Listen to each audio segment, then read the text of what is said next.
With this concept of chirality. Okay, so famous drug that kind of rebirthed the concept of chirality because it was something that had actually been discovered fairly early on, but we just decided it wasn't all that important, so we didn't worry about it. Came with this fancy drug called thalidomide. Okay, it was great at curing morning sickness, so they gave it out to women in 60s. 50s and 60s, did you give me a number there?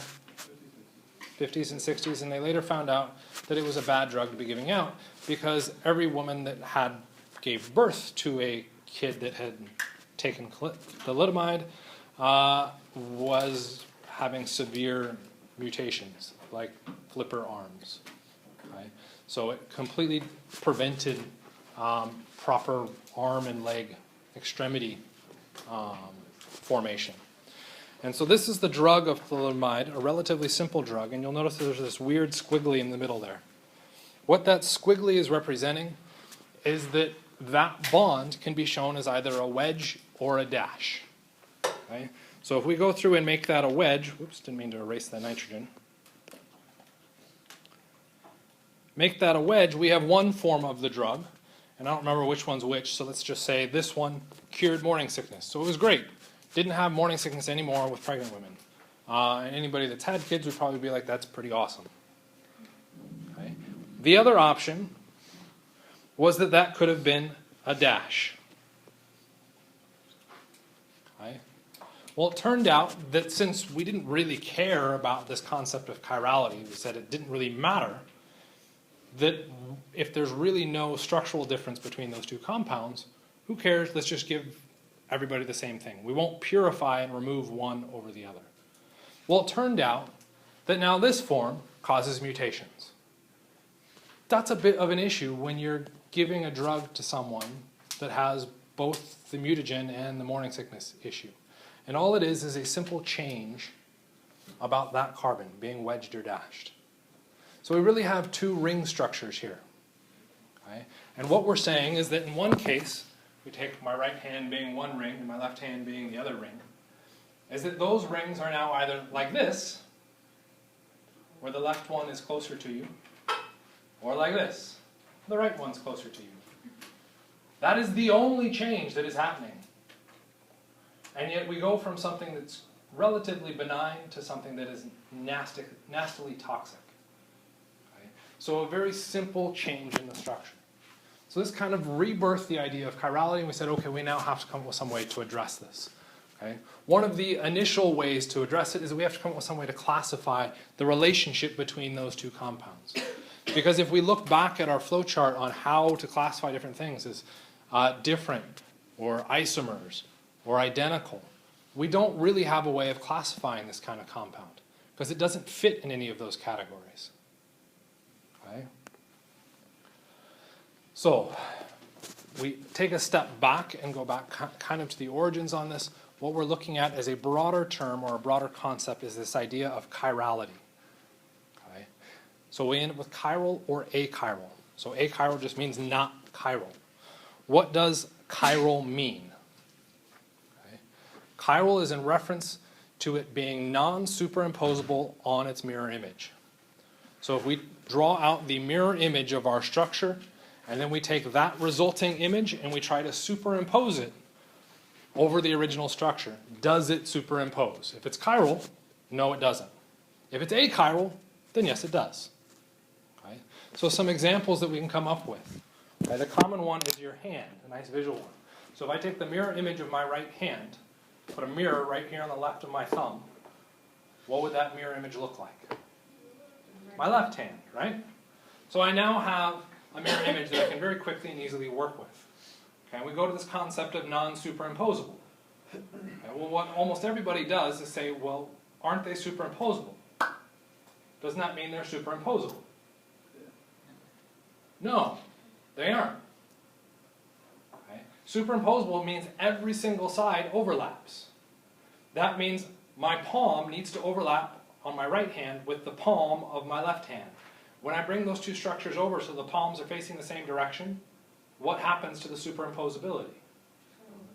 It disappears. Okay? What if I flip that structure over? Okay, well, now the fingers overlap, but do my palms overlap? No. So my hands are chiral. If we take a chair, as what they're showing in this image here, if we look at its mirror image across, most chairs we'll find are achiral. They are superimposable directly on their mirror image. Okay. Why does this become a difficult concept to manipulate? We're taking a structure that we can spin, flip, rotate single bonds, and now we're trying to draw a mirror image. And then we're taking that mirror image and spin, flip, rotating to make it overlay on top of our original model. Okay. Based on exam 1, we are not perfect at dealing with just the spin, flips, and rotations. We're now adding this concept of a mirror image into it, which is going to throw a whole nother monkey wrench and make it increasingly more difficult. Okay. So we want to come up with some ways to try to approach this. Okay. And this is where thalidomide came in. Okay. If we look at the structure of thalidomide and we say put a wedge in there, if we look at its mirror image, it would be non-superimposable. And that structure is incredibly difficult for me to draw, so I'm not going to draw it all out and show you that. But what we could try and do is look to some simpler models. Okay. So we're adding an extra rule in here. Okay. If it is non-superimposable, we have isomers. The next step is our atom connectivity, which we talked about. Gets us our structural isomers, or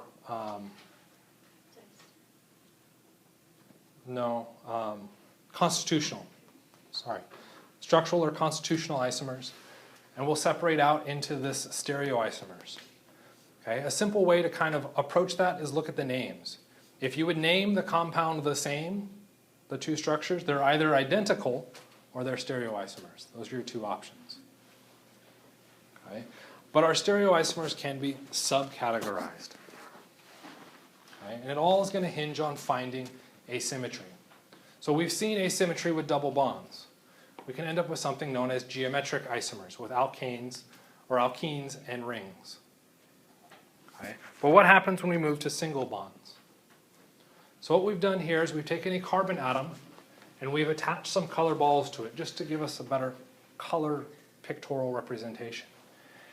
If I look at the structure drawn on the right, okay, it is the mirror image of the structure on the left. Okay. Do those two structures directly superimpose? If I just directly slide them across, do they superimpose? No. No. What do I have to do to get them to superimpose? I can rotate one of them about the bond axis, and since I've got space, I'm going to actually rotate the other one. I'm going to rotate it about that carbon 1 and atom 1 bond. What happens to carbon number or atom number 1? Stays in the exact same place. What happens to atom number 2? It's going to rotate some number of degrees, so let's say we rotated 180 degrees. What happens to atom number 3? Okay. They're going to end up swapping out as a wedge and a dash out the other end. Is this structure now superimposed on our mirror image? Yes. Yeah. Okay. The key issue here was which one of those threes. There's a reason they're labeled as the exact same thing. We can't tell a difference between them. What happens in the case below? We're now distinguishing between our threes, if you will. We're calling one 3 and one 4. What happens if we now try to do that exact same option? Let's rotate about that bond, just like we did the last time, by 180 degrees. What happens to atom number 1? Same place. What happens to atom number 2? It'll rotate over to the other side, being in the plane. What happens to the other atoms? So now we run into a tricky situation here. We're going to have our wedge and our dash again. 4 is going to be on the wedge, and the 3 will be on the dash. I don't know why I circled that. Let's undo that. Do those structures now superimpose? Does this structure superimpose on this one? No, because 3 and 4 now don't match. Any manipulation we do to the structure on the left will still prevent us from superimposing on the structure on the right. There's nothing we can do about it. Those structures will never superimpose. Okay? That means the relationship, or each one of those individual molecules, is now known as a chiral molecule. And in the first pairing, those are achiral, because they're superimposable on their mirror image. Questions about that?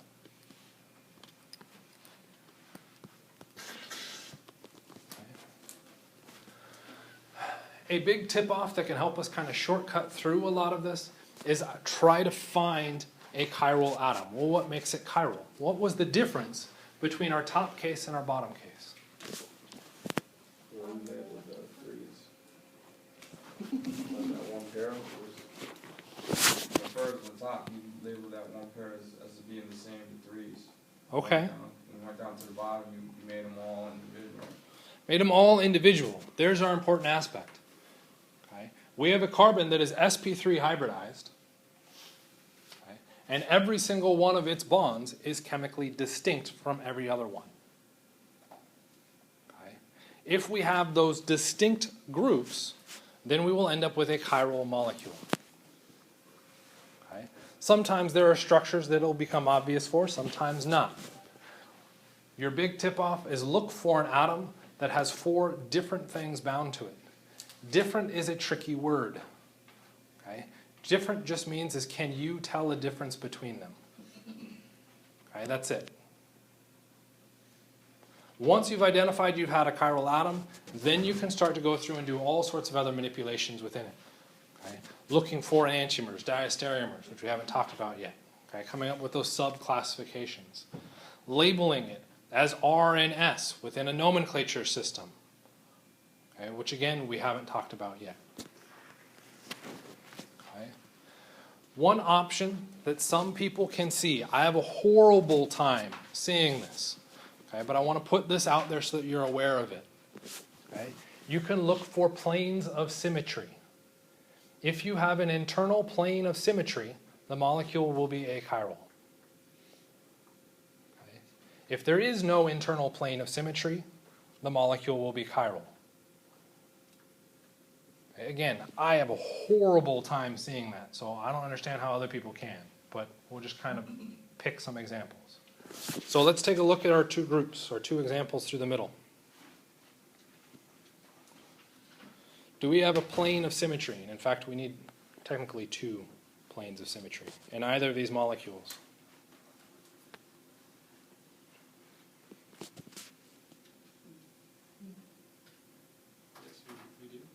On the left one, yes. On the right one. So we're looking at our middle structures now. Oh, sorry. It's okay.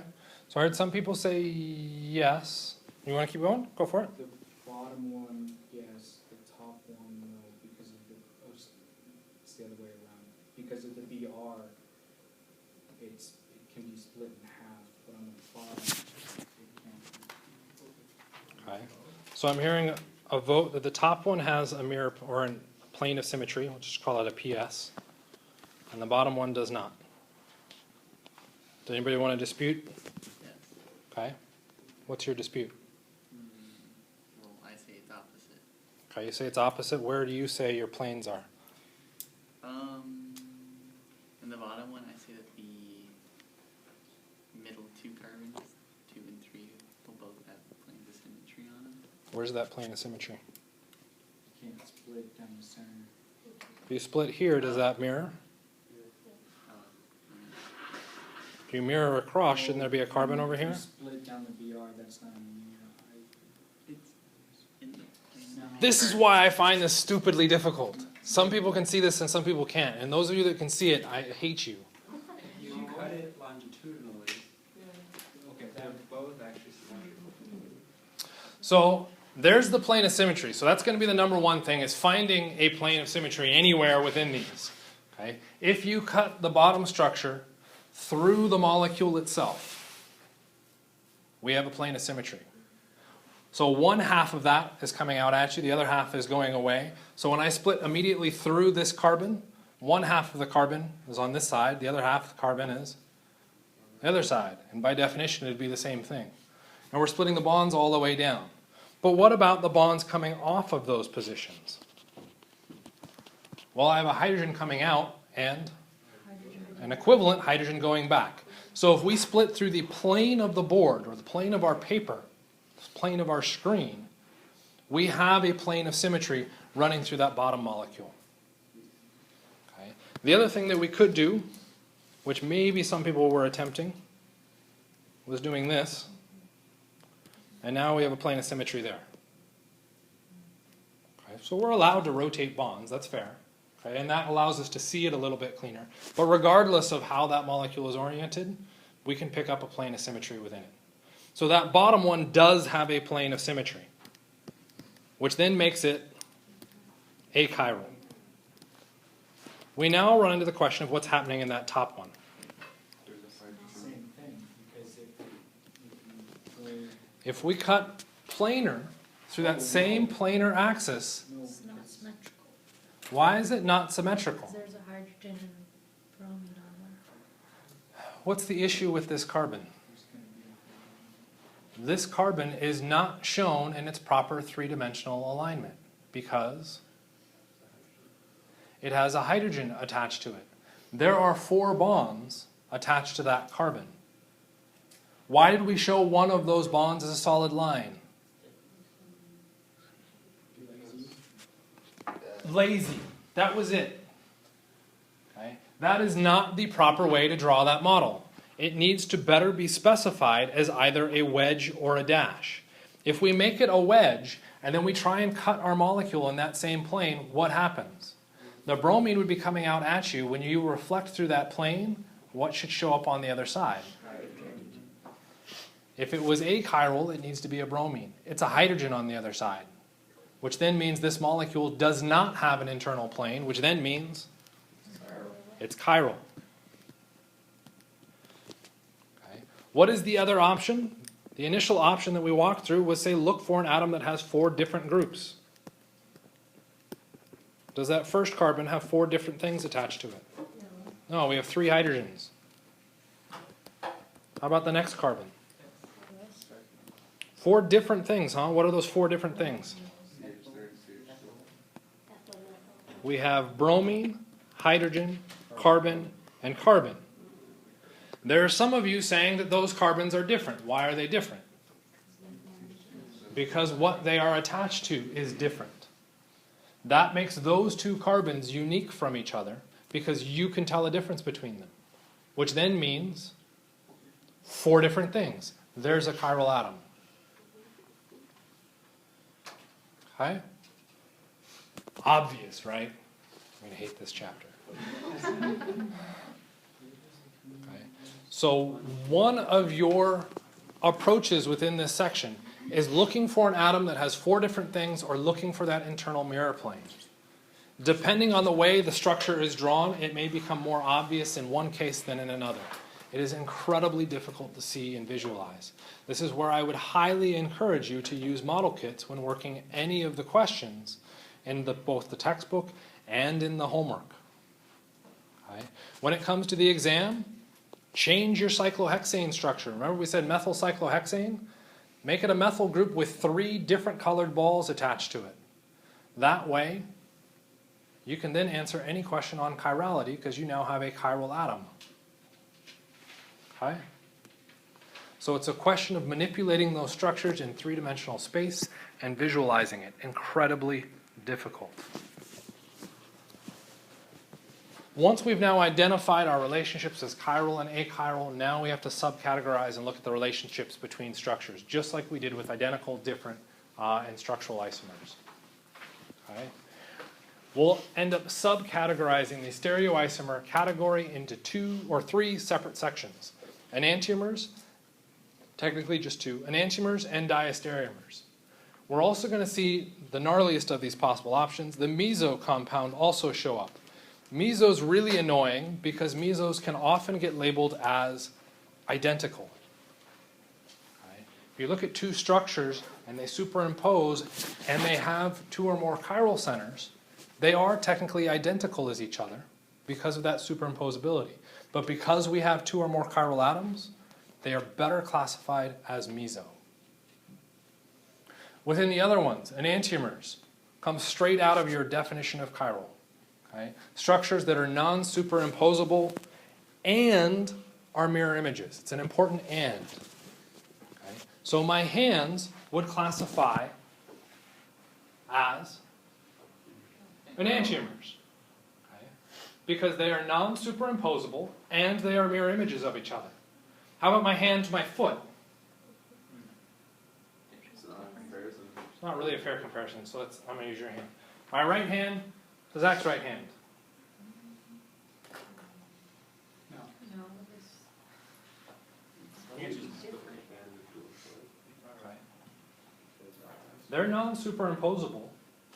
They aren't even really mirror images, so give me your left hand. Now are they mirror images? Kind of mirror images, right? Okay. But they aren't superimposable on each other either.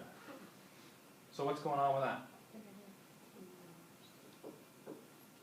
They're not superimposable, but they aren't perfect mirror images, right? His hand is different from my hand. We're starting to run into that next category. Everybody else likes to call them disastomers, which are really just diastereomers. Okay? These are structures that are non-superimposable and not mirror images. Okay? Said another way, they're not enantiomers. So here's a quick run.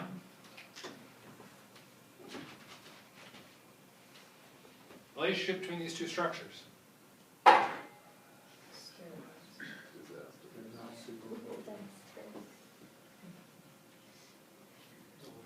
They're structural isomers. Why are they not diastereomers? They're not mirror images.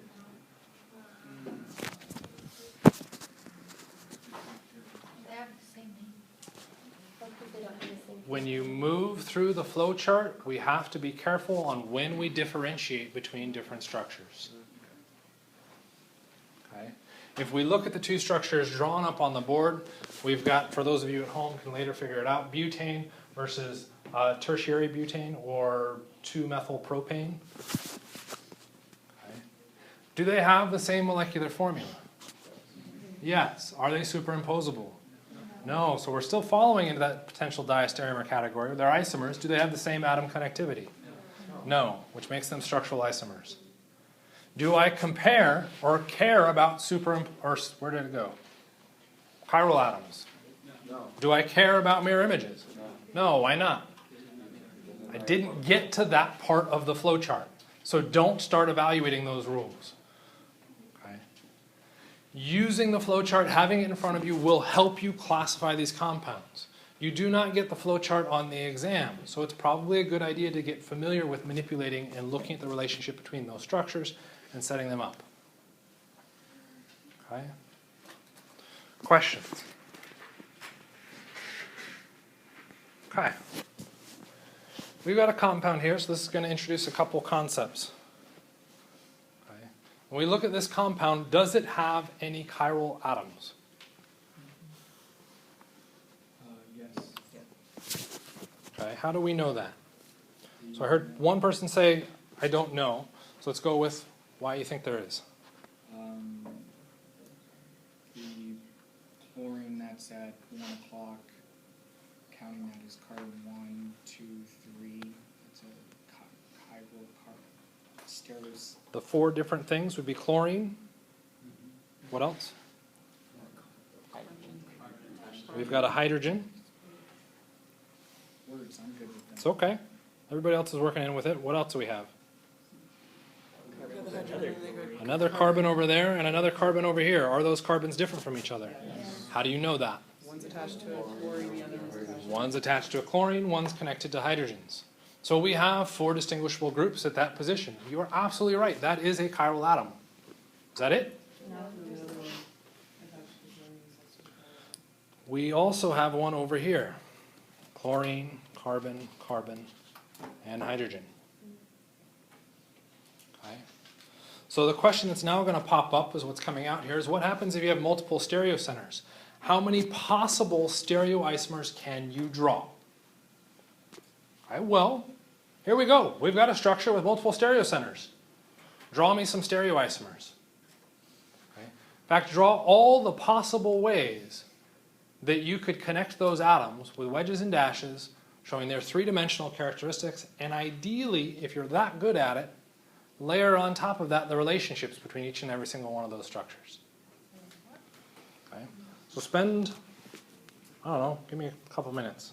See what you can come up with.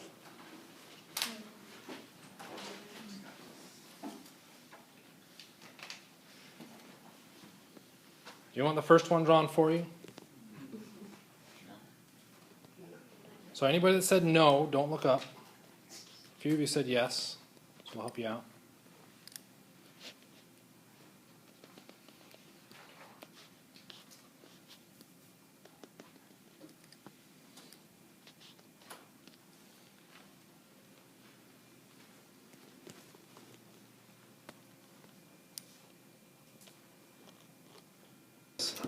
So number one, I have the benefit of multiple colors.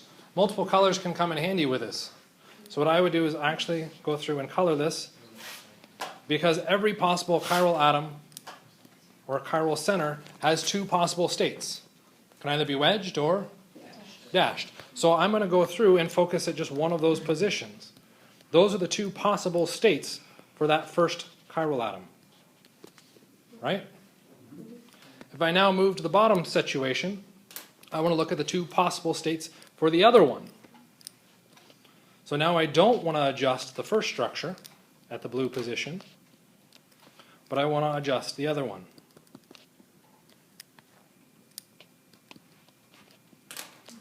And I now have 4 possible drawings, relatively quickly done by doing as ordered a process as possible within this. So we would end up with a possible 4 answers. How many people got 4? How many people got something other than 4? You want to raise your hand, Troy? I just got 3. You got 3? Okay. The answer is not 4. It's 3. Okay. This is going to come from looking at the relationship between these structures. What is the relationship between the top 2 structures?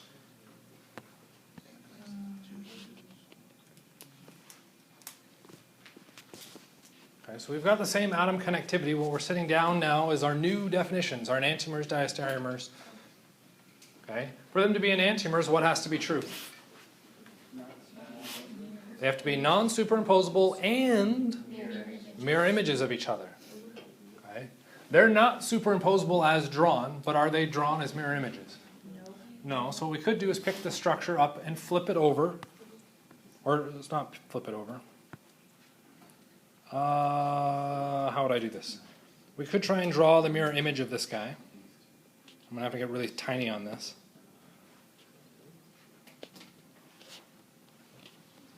That would be the mirror image, right? Whoops. Sorry, that's supposed to be a wedge. Okay. That's definitely not superimposable, so I could try and pick this structure up and now flip it over. And for those of you being like, dang, isn't that a lot of work? Yeah, this is how I learned how to do these stupid things. If we flip it over, what happens to those wedges? They all become dashes. But now at least where the carbons are overlays, is it superimposable? No. So they are non-superimposable. They're also not mirror images, which makes them... I'm not sure if I should be proud that you're calling them disastomers.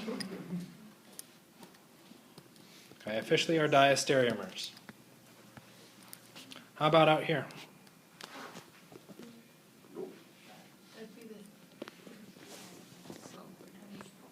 You're going to find that those are still going to come out as diastereomers. How about the relationship here?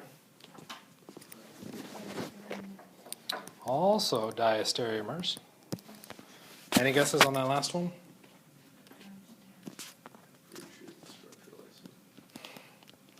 Also diastereomers. So we've now looked at all the possible relationships, right? What's the one left? We've got our diagonals. So what's the relationship now between these? Okay.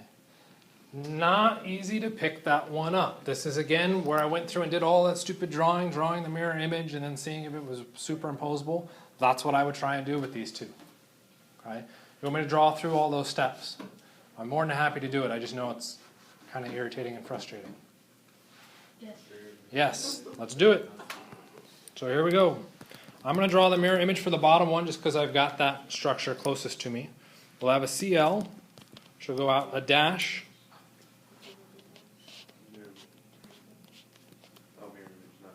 Everybody good with that? So there's our mirror image. I now want to try and get it so that it can superimpose on this top structure.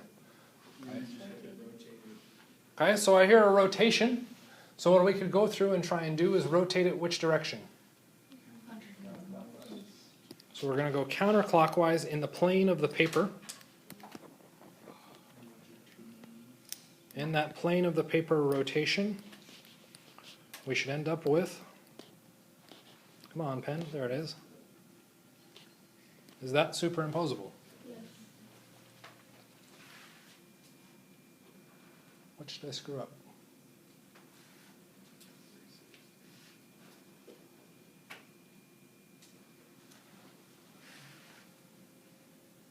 Mirror image. Yeah, that is superimposable. What did I mess up? No, it should not. Yeah, but you mirrored it, so it should. Oh, wait, yeah. Thank you. Sorry. We did the mirror image. The structure that we've drawn here is not the same as this one. Okay, because they're mirror images. Okay. The mirror image with the rotation is superimposable. Everybody get that? Yeah. Okay.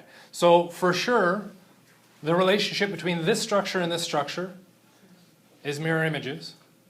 And we know the structure of our mirror image is identical to this, which means the structure on our diagonal are for sure mirror images. Before they become enantiomers, we have to... What's the other rule for enantiomers? Non-superimposable. Are those two structures as drawn non-superimposable? So we've proven they're mirror images. We would also need to go through and prove that they are non-superimposable. As drawn, are they non-superimposable? Yes. Can we do any possible flips or rotations to make them superimposable? You're not going to be able to do it. Okay, so we have non-superimposable mirror images, which means they're enantiomers. Can't believe I lost track of that stupid mirror image. How about the other direction? Okay, so we've heard a couple things jump out there. Number one, I heard same thing. What do you mean by same thing? Same thing as enantiomers? And then somewhere if you mirror image that, you rotate it. So let's do a mirror image. Perfectly all right with that. Since I got the space, let's do it on the top one. Our mirror image comes out to be... Ooh, I'm having a hard time drawing mirror images today. Yeah? Is that structure now superimposable on the one on the bottom? Yeah, it's the mirror image or the rotated one on the bottom. Take this structure and flip it. What happens to the wedges and wedges? There you go. Become dashes? Were they indeed superimposable? Yeah. So the mirror image of our starting structure is superimposable on this one. Okay. But what's our last caveat for them to be enantiomers? They must be non-superimposable to start with. What happens if I just flip this structure? I take that structure and flip it on this axis. It's not.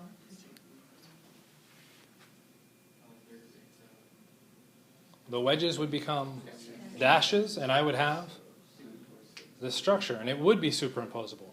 Those two structures are originally superimposable on each other. Can they be enantiomers?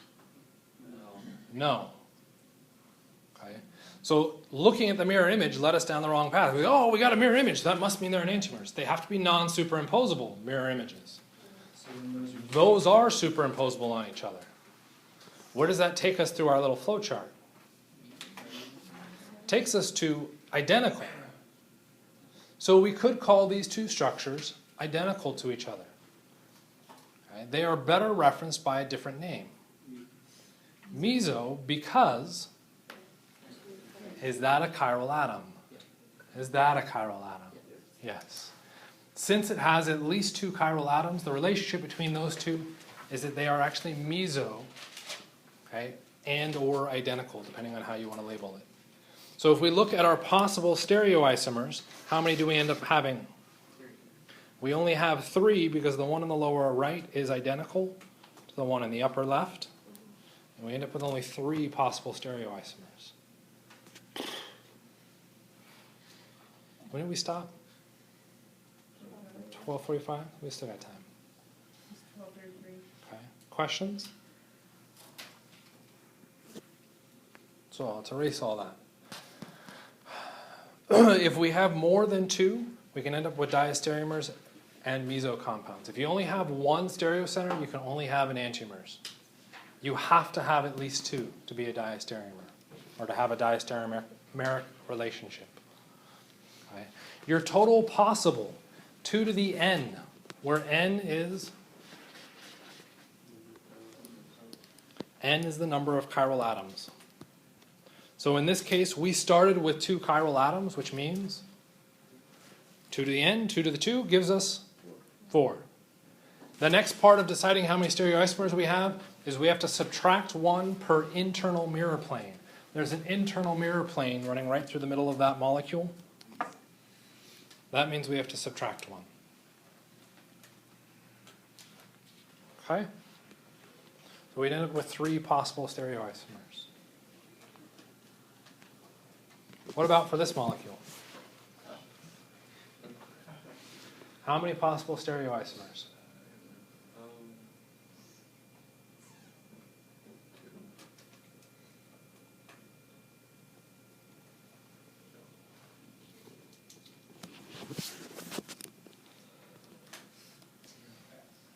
Okay.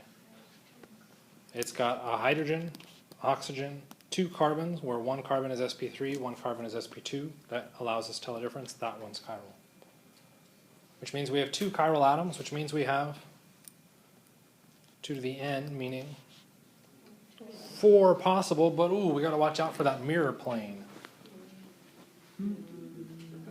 There's not a mirror plane in that molecule. Okay. Usually if you see something that gets really nasty and big, you're probably not looking for a mirror plane. Think symmetry on it. Okay? If there's symmetry, how many rings do there need to be? 2. There's only 1. Okay?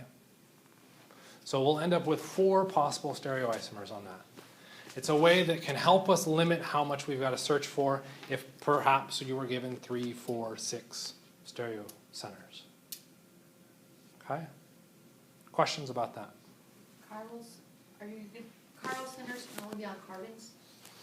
Thank you for reminding me back to what his question was. We need to identify 4 distinct groups. Take a look at this nitrogen right here. Does it have 4 distinct groups? Yes. What are those 4 distinct groups? We have hydrogen, we have a lone pair, an sp3 and an sp2. So there are 4 distinct groups on that nitrogen. Should that not qualify it to be chiral? It has 4 groups. Why does it not end up being chiral? It has to do with nitrogen's geometry on this. If we drew it out, we'd end up with this tetrahedral shape, right? Which matches carbon. So why would it not be chiral? What? Not a bad guess, but no. A chiral atom can be carbon, it can be nitrogen, it could be anything. Okay. The reason why our nitrogen will not be chiral is that lone pair occupies a hybrid orbital that can oscillate between being hybridized and unhybridized. So we're going from an sp3 orbital to a p orbital. What happens if it shifts to a p orbital? It changes shape. Okay? And that these atoms would now all be in the same plane of the board coming at you, as opposed to our tetrahedral structure. Okay? That can then hybridize up or down. If it's up, is the arrangement of the atoms different than if it's down? Yes, which means it's chiral. But because the electrons are naturally oscillating back and forth in both conditions, both sets are true, which then means there's no way to distinguish it as being chiral. So that the entire molecule is just flopping back and forth? Yep. Exactly right.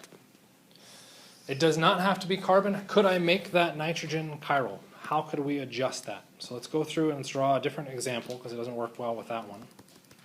Let's call this a CH3, call this a Cl, let's call this an ethyl, CH2, CH3. How could I make this nitrogen now chiral?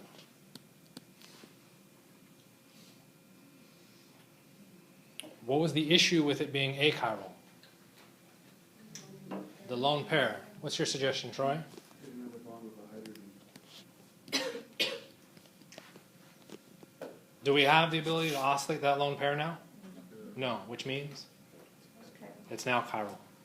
So just hit it with an alpha particle. What's that? So just hit it with an alpha particle. That's not an alpha particle. That's a hydrogen atom. It's a proton being bonded to the structure. Hitting with an alpha particle, you're hitting the nucleus.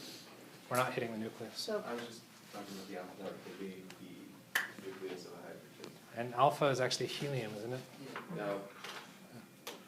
so chiral atoms then would have to be basically 4 different bonds? You need 4 different things. On most circumstances. And since you brought that up, and since the next slide I think is a bit nasty, let's look at, why not, just another nasty example. It's a structure known as cumulene.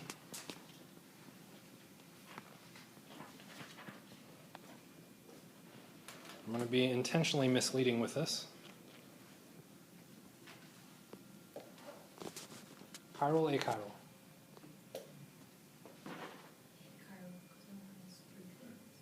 Achiral, because you can draw a line from hydrogen to hydrogen. Minus symmetry. Does this drawing accurately reflect the three-dimensional structure? No, it does not.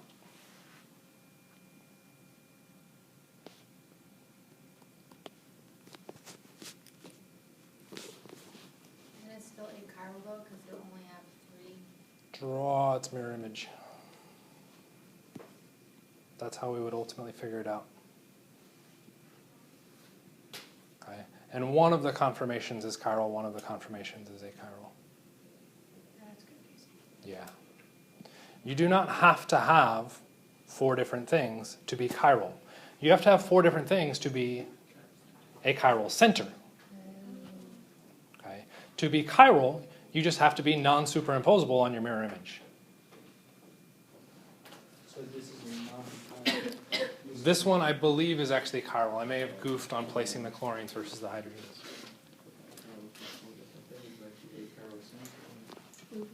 So it is a chiral molecule without a chiral center.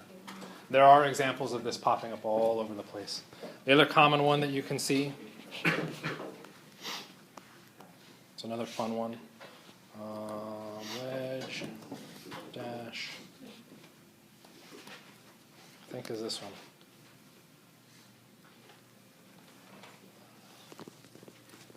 Again, I may have exchanged the oxygens in the wrong place. Same deal as the chlorines versus the hydrogens. We don't have an atom with 4 distinguished or different groups, but we do have a chiral molecule again. Okay, or we can have a chiral molecule here. This is referred to as a spiro compound. It is spiro because we have an atom that is part of 2 different rings.